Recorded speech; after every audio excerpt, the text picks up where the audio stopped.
again. So I am pleased to introduce Dorothy Wellstein, who is our president-elect of our Rotary Club. And she is on our Community Projects Committee, which I oversee as VP of Community Services.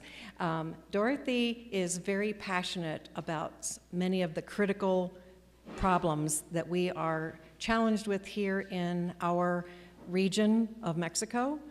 And she has put together an amazing team. Several of those I've been meeting over the last months, and two I met last week for the first time, so welcome. But we're here today to talk about some very serious matters. Dorothy is leading up our initiative, which is our most recent project called our Watershed Restoration and Education Program.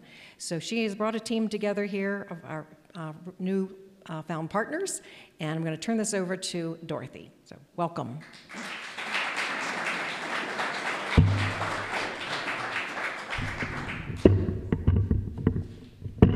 Thanks very much, Andrea and Joe.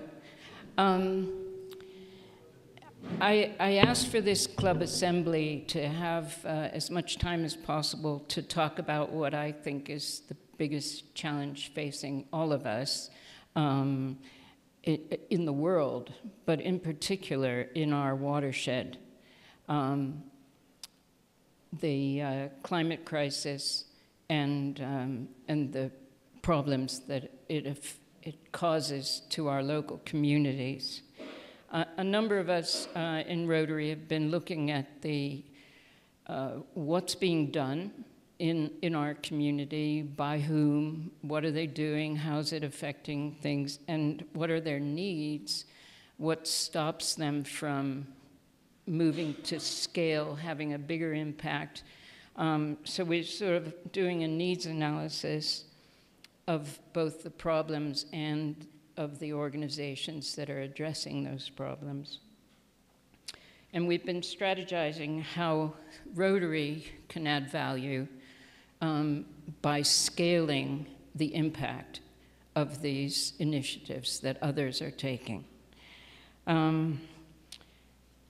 So Robert Ashe and I are leading this effort with a Rotary steering group, which also includes John Palmer, Melody Smith, Lee Carter, and hopefully many of you.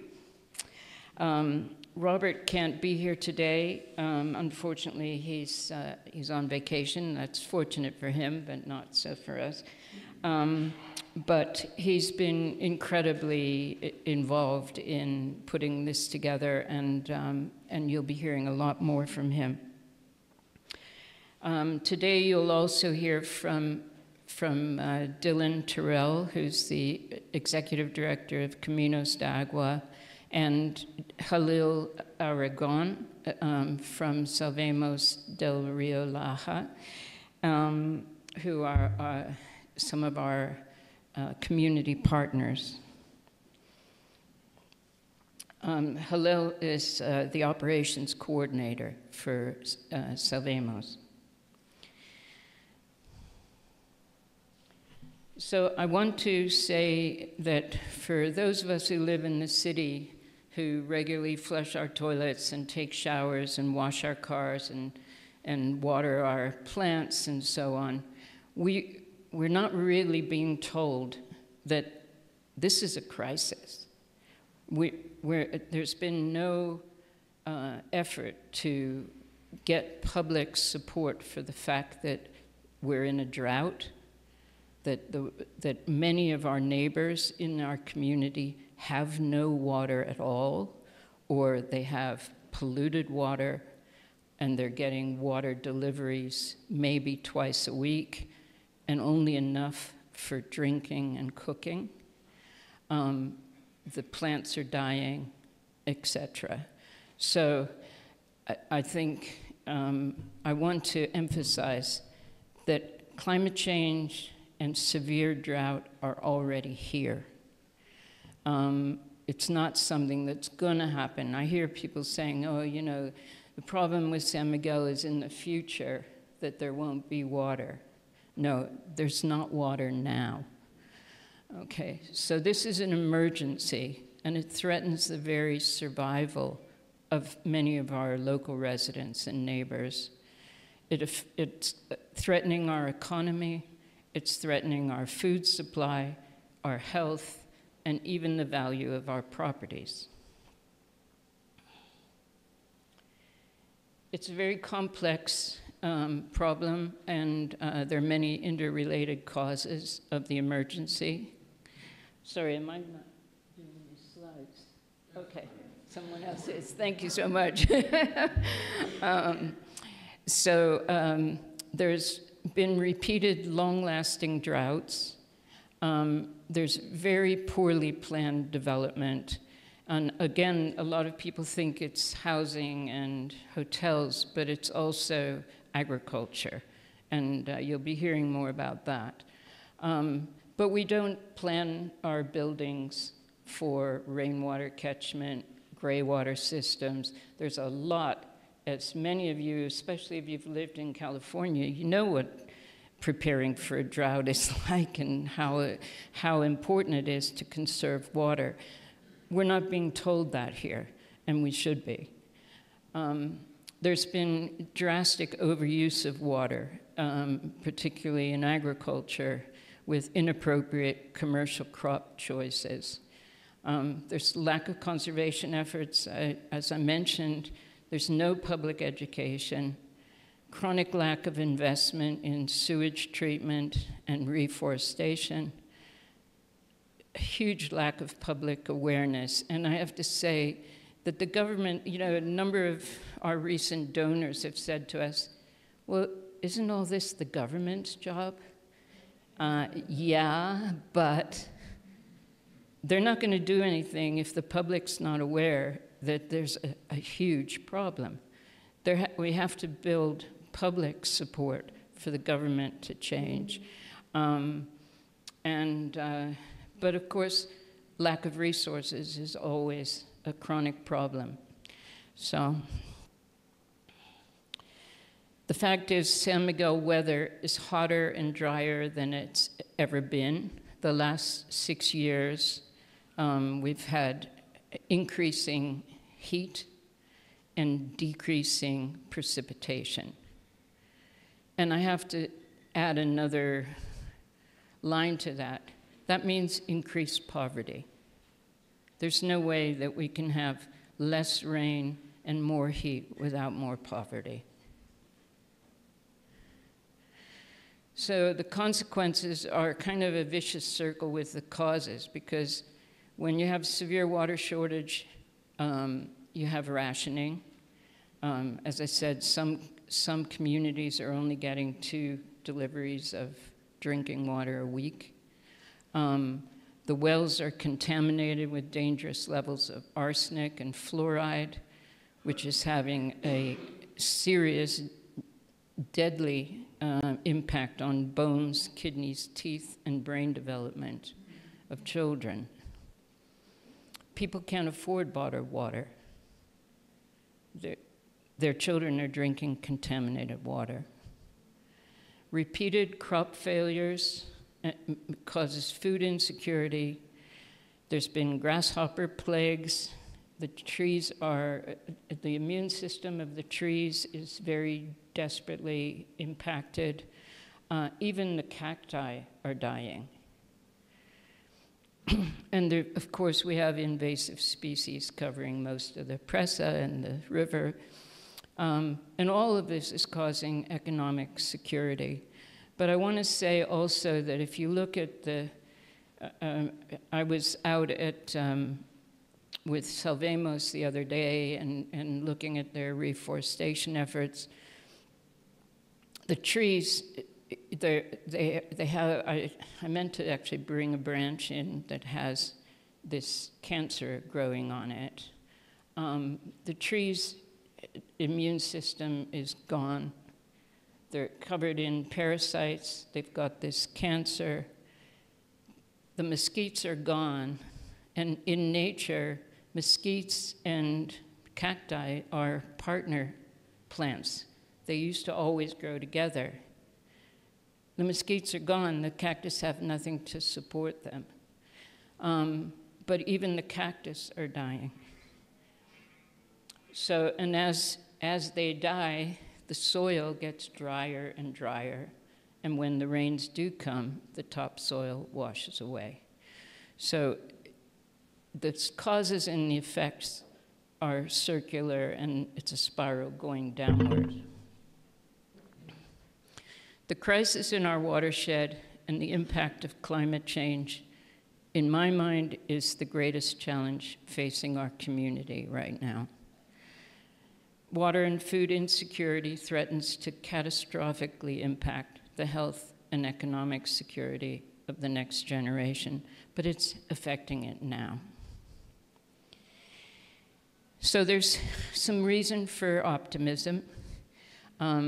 This club has had a big impact, saving 18 million liters of water a year by helping local families through community partnerships to build over 1,500 rainwater catchment systems, which gives safe, clean drinking water for cooking and drinking to families in 65 different communities around San Miguel, 1,500 families. And that has been a partnership with SEDESA. There are numerous other things going on. The dry composting toilets, of course, is also our club's project. The Girls Empowerment program, we don't think of it as a water program, but it actually is related to the water crisis because of hygiene. And of course, we have a great relationship now with the education department, which we hope to leverage with more environmental messages.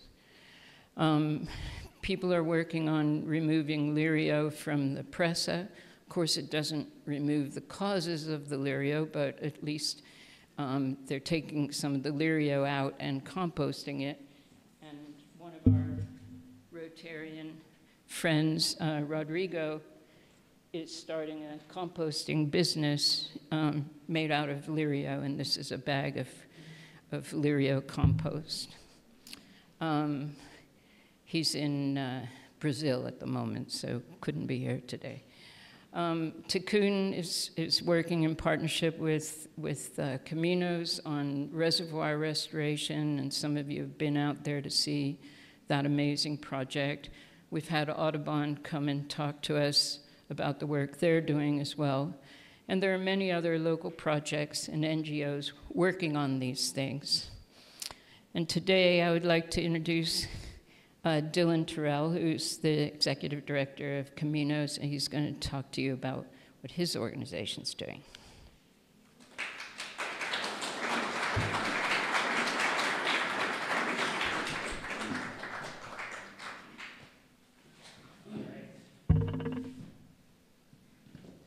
Well, thank you, Dorothy. Thank you so much to all of you for having us here today. Let me see how this is going to work here. Can I hold this? Yeah, that's better for me. Okay, so I've just got 10 minutes. I'm on the clock here, so I'm going to go through some of the work that we're doing here in Caminos pretty briefly. For those of you who don't know, Caminos de Agua, we've been working here for the past 12 years on water issues. We're a full and part-time staff of about 18 people.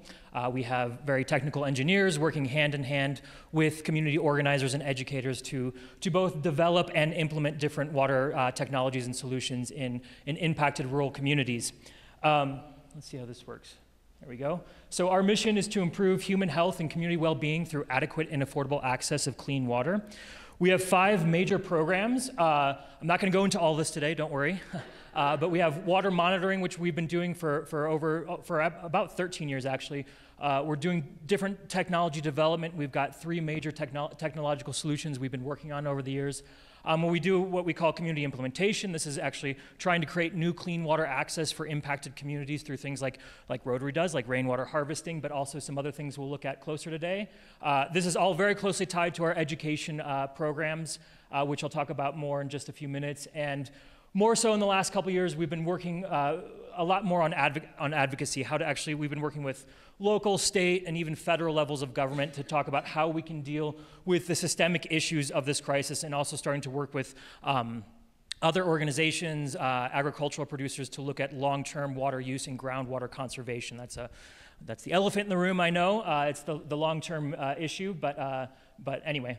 Today I'm going to focus much more on community implementation and education, so that's what I'm going to focus on. If I've got some time at the end, I'll talk a little bit about the advocacy, but that's where we're going to go today. So, starting off, I just want to show you where we're at right now. So we do a lot of the similar things that Rotary does in the sense of rainwater harvesting. You guys have been the pioneers in rainwater harvesting for human consumption, along with SEDESA here in the region. And I think we need as many groups as possible doing rainwater harvesting, because we need to take advantage of this resource as much as possible. We also do composting toilets as well. But the main thing that we're really going into, and I'll talk a lot more about in just a few minutes, is community scale water treatment. So just to give you kind of the lay of the land, here we are down here in San Miguel. As you can see, the majority of our projects are up in San Diego de la Unión and San Luis de la Paz. This is just the last 3 years of our work. So over the last 3 years, in this big process that we've been involved with, we've worked with many, many partners. We've worked in about 75 different communities doing implementations. We built, just in these 3 years, about 780 rainwater harvesting systems, but also treatment plants, and over 1,000 water filtration systems. And today, what I want to introduce you to, I know you guys can't read this is just for me, but I'm going to explain it here in just a second. We spent the last 6 months of last year working with the Rio Laja Foundation, which is this right here. I know you can't see that very well, sorry. To develop a new 3-year initiative, a new 3-year project to make a much bigger impact, we hope. So this is a $2.3 million project over 3 years. And we built it in collaboration. So this is us in Caminos. We built it in collaboration with our main organizational partner, Inana ACE. But as you can see, we've got so many other partners involved. We've got 8 different grassroots and community organizations. We've got municipal government. And the idea is to work in 80 different communities in 4 municipalities over the next 3 years. We're working with the National Public Health Institute. I'll talk about that in just a minute on the first, a really innovative public health study here in the region. We're going to be doing a lot of stuff with rainwater harvesting, with composting toilets. I'll talk about that in just a minute. We're working very closely with Tikkun and Salvemos Upper Rio Laja on that as well as Gaia. And we've got a huge educational initiative as well. So this is, just to put it out there now, this is largely funded by the foundation. Again, it's a $2.3 million project, but we have a shortfall. We have to match everything that they do, and so we're looking to fundraise an additional $400,000 to make this actually happen over the next 3 years as we move forward. So that was the promise we made to the foundation, and we hope we can do it. So just very briefly, I know, again, you guys are some of the leaders in rainwater harvesting. I just want to say what we've been doing in Caminos. We do similar models to Rotary. We have the ferro cement model, but we also work a lot with prefabricated cisterns like Rotoplas. And the main thing is that we use household water filtration for microbiological contaminants to make this suitable for human consumption. Now, what we're doing in this project and what we've been doing is working with a plethora of partners that we've tried to bring together to really expand and scale the impact of rainwater harvesting. So over the last few years and moving forward, we're going to continue doing, I think, upwards of 700 rainwater harvesting systems in the next couple of years. With all these different partners, we've brought on, we have our grassroots collaborators and community organizations that are working very, very intensely on this, but we've also brought on foundation partners like the Rio Laja Foundation, but also a corporate sponsorship in Rotoplas, who's helping us expand out, the municipal government of San Diego de la Unión. This is the municipal president there who's invested hundreds of thousands of dollars over the last few years and more moving forward, and even more moving forward if he gets reelected, we'll see. But the one thing I want to note is, aside from just focusing on rainwater for human consumption, we're partnering now with Salvemos Upper Rio Laja and Tikkun to do larger community scale capture. They're leading that project. I don't want to take credit for it. We just helped get some of the financing in place to make it happen. But they'll be doing watershed and watershed restoration, reforestation, which Halil will talk about, and the recuperation of reservoirs, large-scale capture reservoirs, so that we can capture rainwater on a community scale moving forward. Now, I just want to make a note here. There we go. Okay, so we in Caminos de Agua have been monitoring arsenic and fluoride around the region for our entire existence, over 12, 13 years or so. And we're part of a national network called the National Water Quality Inventory here, and we work closely with CONAGUA, with the Federal Water Commission, to make public all of the data in the country. And so what we know is that the scope of the arsenic and fluoride around the country is that at least somewhere around 400,000 people just in our watershed are exposed to these contaminants in excessive levels. And we know that tens of millions across Mexico are exposed to these as well, and several hundred million around the globe. Why am I bringing this up? Because as much as important as rainwater is, and we have to keep doing it, we cannot meet the crisis with rainwater alone. We also need to be looking at other solutions to make sure that people are drinking safe water. We just can't. We're in a semi-arid environment. Rainwater is becoming more and more, well, as Dorothy noted, less and less and more sporadic. And so we firmly believe if we're going to meet the crisis, we need to get specifically children who are much more impacted by these contaminants off of contaminated water as quickly as possible, which is why in Caminos de Agua we've spent years developing what we call our groundwater treatment system, or GTS. This is a treatment plant that's removing arsenic and fluoride at the community scale. Now we have two of these in operation, one here in a community called Los Ricos. And the advantage of this system is that if you're in a community that still has decent water access but really excessive contamination, we can target the treatment to the arsenic and fluoride and obviously microbiological pathogens. And what happens is that with this system here in Los Ricos, the materials to install that system cost the same as building one rainwater harvesting system.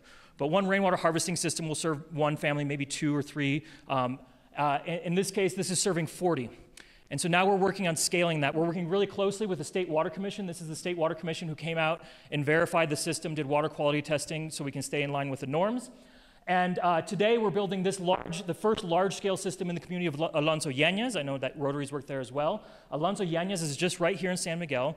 They have pretty decent water access, but it's 300 families, or 270 families, I'm sorry. I always round up.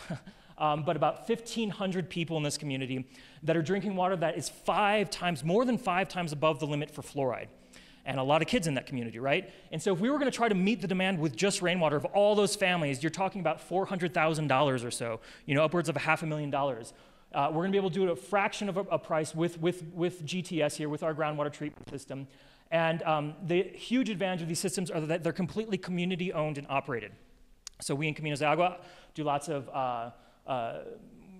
the initial installation and covering the cost of that, as well as the supervision and training. But this system in Los Ricos right now is completely run by the community.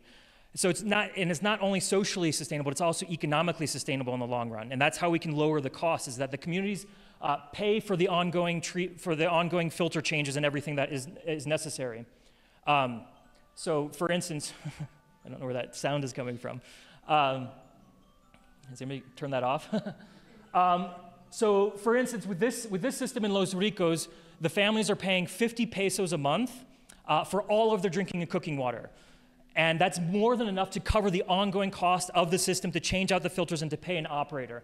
And right now in Alonso Yañez, this is Luz. Luz was part of one of our early rainwater harvesting projects. Well, not early, but a couple years ago in the community of Agustin Gonzalez. And she's going to be the full-time operator of the system moving forward. She's right now working with our engineers to get trained on how to run the system over time. And that's where we're moving forward with this system.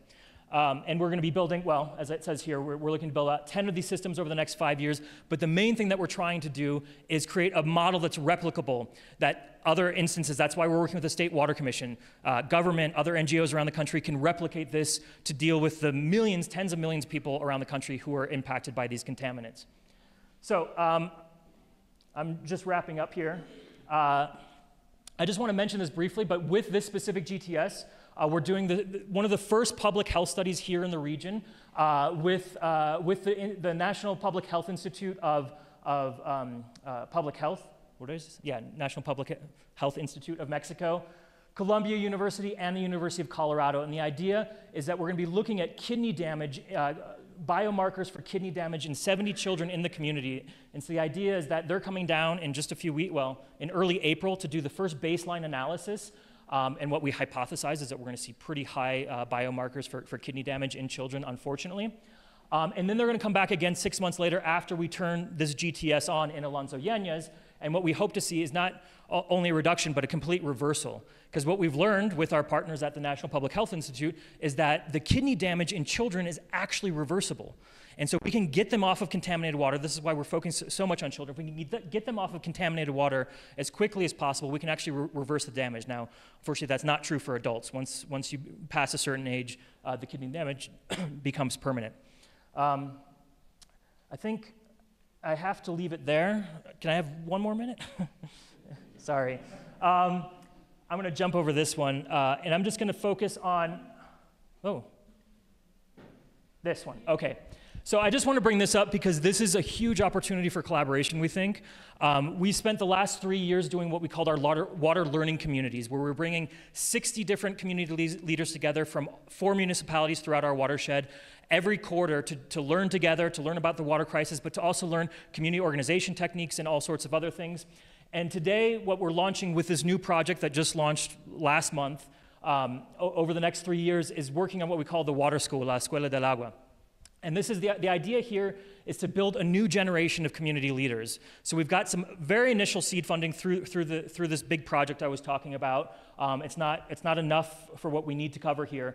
But the idea is to get 30 young community apprentices, what we're calling aprendices, but young community organizers from all around our watershed who can learn and work with our teams, but also lots of other teams, we hope with Salvemos. We haven't talked fully about that yet, but with other organizations, we're going to get 20 different teachers, which are going to come from different NGOs, also community organizations over the next 3 years to work with these 30 young organizers in 5 major branches. We're talking about water technologies, which are things like rainwater harvesting, but also Luz, who's going to be running that new groundwater treatment system. She's going to be one of the apprentices that's going to be learning with our team on that kind of stuff, composting toilets, but also focusing on agroecology and food, reforestation and restoration, community communication, because we think that's really crucial, and health. And so with this program moving forward, we think this is a huge opportunity for collaboration to help build that new generation, because we've been working with these grassroots and community organizations for over a decade, and they're almost all run by women 60 years or older, and they're looking for what they call generational relief. They're looking, how are we going to continue this on into the future? So we're working on the curriculum right now. We're working with the Universidad Campesina Indígena, so the Indigenous Campesino University, who's helping us develop the program, and very closely with our partners in INANA, who are experts in this, to develop the curriculum, and we hope to have the kickoff starting in July of this year. So that's where I'm going to end it. I can't get into the other stuff. I'm sorry. Thank you so much.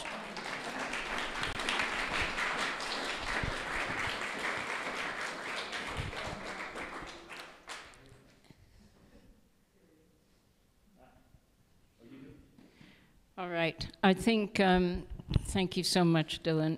I know that he wanted to talk about the agro industry, and that's a really important topic, and hopefully we'll have some time for questions, and there'll be other opportunities for sure. Thank you so much. So now I want to introduce Jalil Aragon, the coordinator for operations for Salvemos del Rio Laja.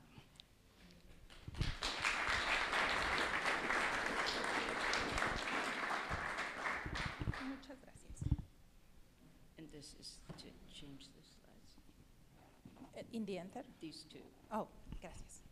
Voy a poner los 10 minutos. Bien. Hola, muchas gracias. Gracias por la invitación. I'll say that in Spanish.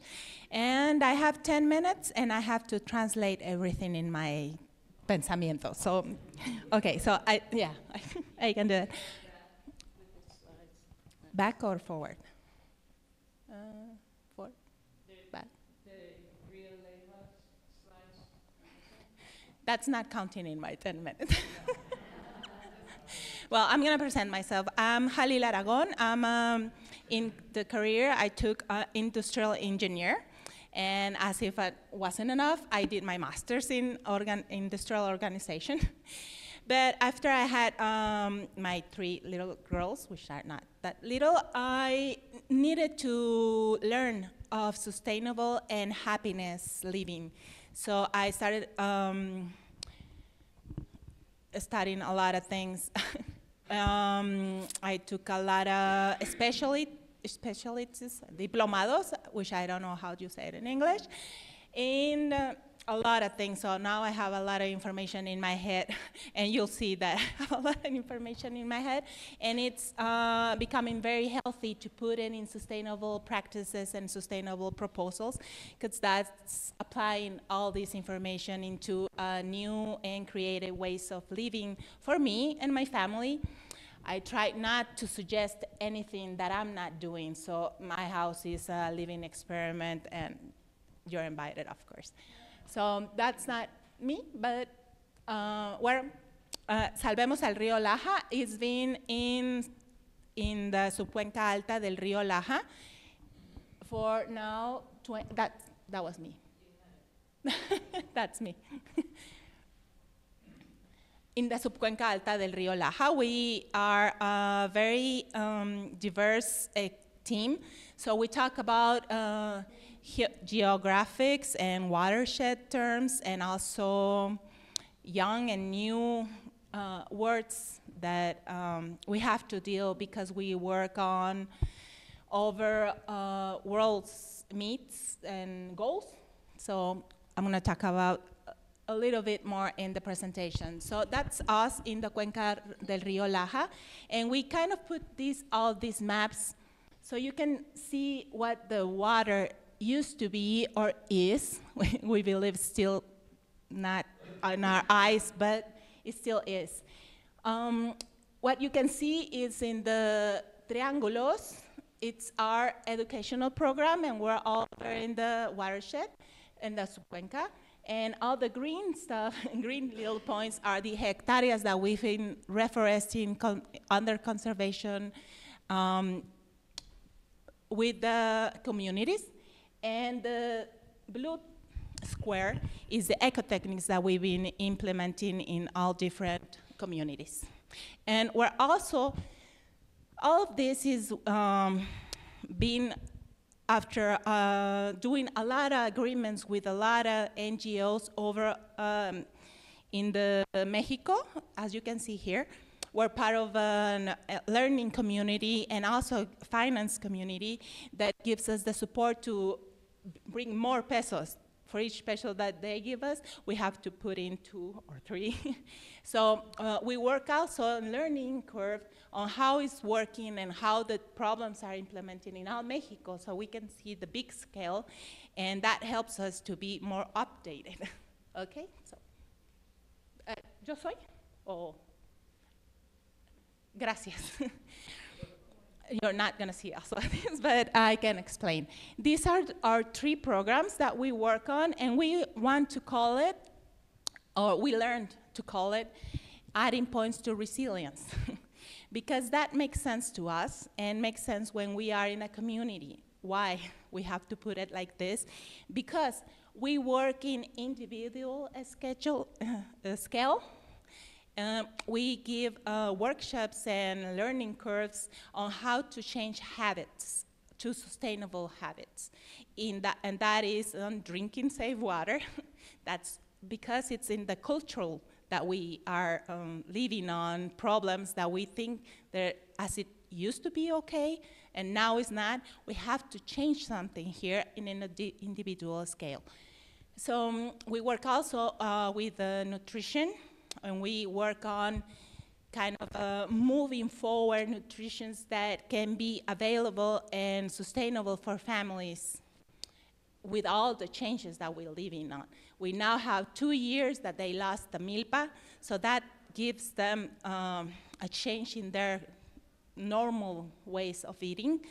And normally the propaganda wins on sabritas and not so good food. So we have these workshops that are working very, very, very good because we give them in their kitchens.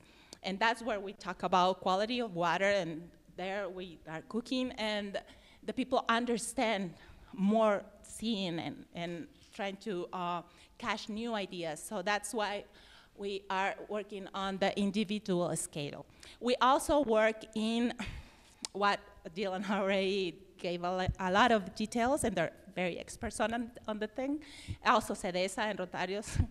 We work on resilient houses. We don't want to call it like ecotechnics, like one thing, but to call it adding up points. So your home, your entire home becomes resilient. And that means, how we use the resilient word is to be prepared. And you can keep your wellness while this crisis only grows and grows, right?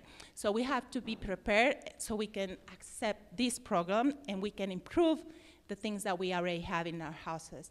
That's the second thing. And the third one is the one that Upper Rio Laja has more experience, because we started like that, and it's the watershed restoration. That's the green dots that you saw in the map.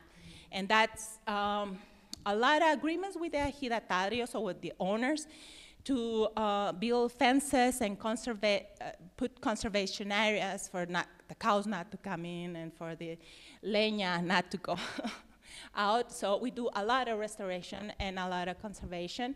And here you can see that we've implemented the new terms that we need to right now. I don't know if you've heard, but we stopped saying a lot, we used to say a lot mitigation. Now we're talking about adaptation, because that's where we are. We didn't do that before, so we're now in adaptation. Why? Because as Dorothy said, we have it here. We have the climate change here. Not just the climate change, but the impact. We're losing the milpas, we're losing a lot of trees, we're losing a lot of things right now, and we don't know what's next. So that's uncertainty for everybody.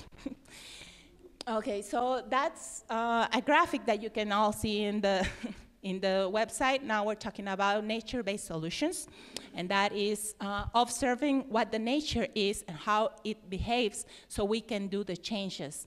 We have to stop like, oh, I think this is a good idea. We have to stop and see what's next so we can kind of move the cycle. Siguiente.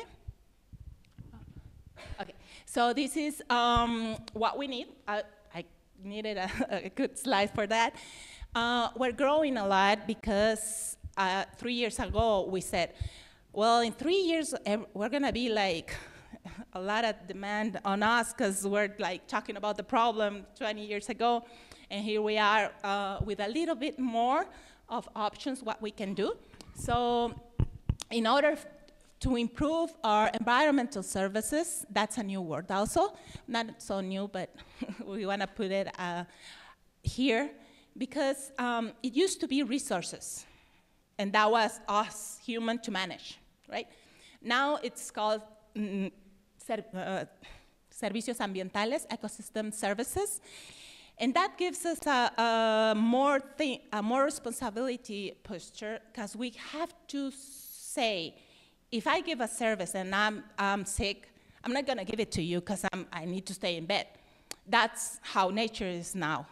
If nature is not able, because it's not able, to give us the services that we need for what? For everything, cultural, regulating, provisioning, and supporting, it's not gonna give it, because it's not because it's bad, it's because we did a lot of things that need to stop or need to be different. So now we're using all of these terms in communities, and that's why we have a lot of things to do. So we need to, and I brought Remedios with me. Need to see, I need 1 minute to close. Remedios, she just graduated from high school, and now she's a formal promotora social ambiental in our communities, and she's doing a lot of stuff and a lot of running around.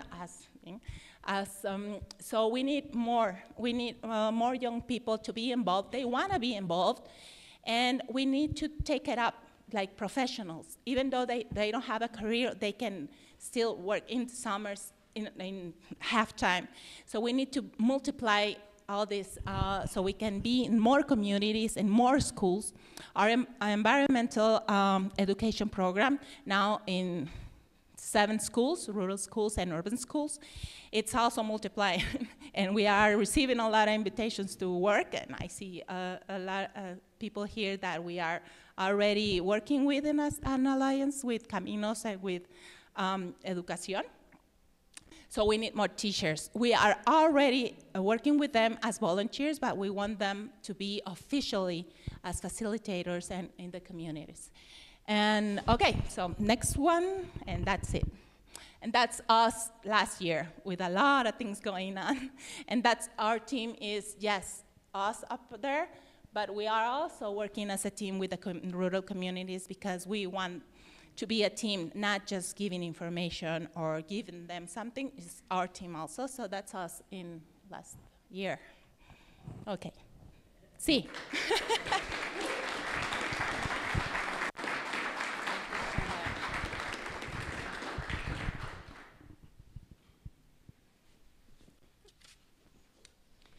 Well, you can see from those presentations why we're so excited to be working with both of these groups. They're our heroes. But what can our Rotary Club do to, with our community partners that can take this work to a higher scale? We're unique as Rotary that we have access to Rotary International. And we can apply for district and Rotary International grants, scaling grants, and we have a reputation for community service around the world that can open doors to finding advisors, sponsorships, and other grant opportunities. But right here in our club, we have incredible members with skills in strategy, management, communication, fundraising. And most of us are retired and have a little time to contribute. And certainly we have the passion to serve and to make a difference in our community. I believe that we can really make a difference here on this question of climate change and the water crisis. So the vision that we're working on is the Rotary Watershed Restoration and Education Partnership Program. We have formed a steering committee. We're working on a 5-year strategic plan to be able to scale priority initiatives in our watershed with regard to restoration and education. Education being something that I think we can particularly help with, but hopefully we can help with all of it. We need to continue to build relationships with community partners so that we understand where the greatest leverage opportunities are for scaling the impact on the community. And obviously we need help with grant writing and fundraising. We're going to need a communications team that can build a communication strategy for this very large project or program, because it'll be multi-year program. So they would develop a communication strategy and a practical plan for implementation, branding the program and PR. The goal is to launch this publicly on June the 3rd, June the 4th, whatever day is a Tuesday, I think it's the 4th. We also want to make the Rotary website a portal for people in the community who want to volunteer on water-related issues. And so we want to have a team of people that can help with volunteer mobilization so they can go out and plant trees or do the work alongside of our community partners. And finally, we actually need some people to help with donor hosting and arranging, like a hospitality team that can help take donors or interested parties to field work sites where they can actually see the impact of the crisis and also the remedial work that's going on. So that takes some organization, and it would be great to have some people helping with that. So at the public launch, we're planning for June the 4th. Between now and then, we'll have our 5-year multi-million-dollar program to build, and we'll be building collaborative relationships with our key community partners, attracting advisors and sponsors, raising money in the short term for priority projects that can demonstrate early success and leverage our applications for other grants. So the challenge today is to form some task-focused teams. Help is needed within the club. We would love more people to be involved in the steering group, the communications team for making strategy and tactical plans for communicating this to the public. We're not going to go public until we have everything ready to launch at scale. That's something we've really been advised to think big from the beginning, rather than to try and scale up after you've done something smaller. So we want to go large from the start. And we want to have people working on the volunteer mobilization plan and having a page for this on our website, and also the donor hospitality field project visits. So you can make a big difference. We all can, and we all have to work together to address this crisis. Please sign up for any of these teams. There's columns here, different teams if you have an interest in education or volunteerism or whatever, and to put your name, your WhatsApp, and what team you want to be involved in. Okay, are we done? All right. Thank you, Dorothy.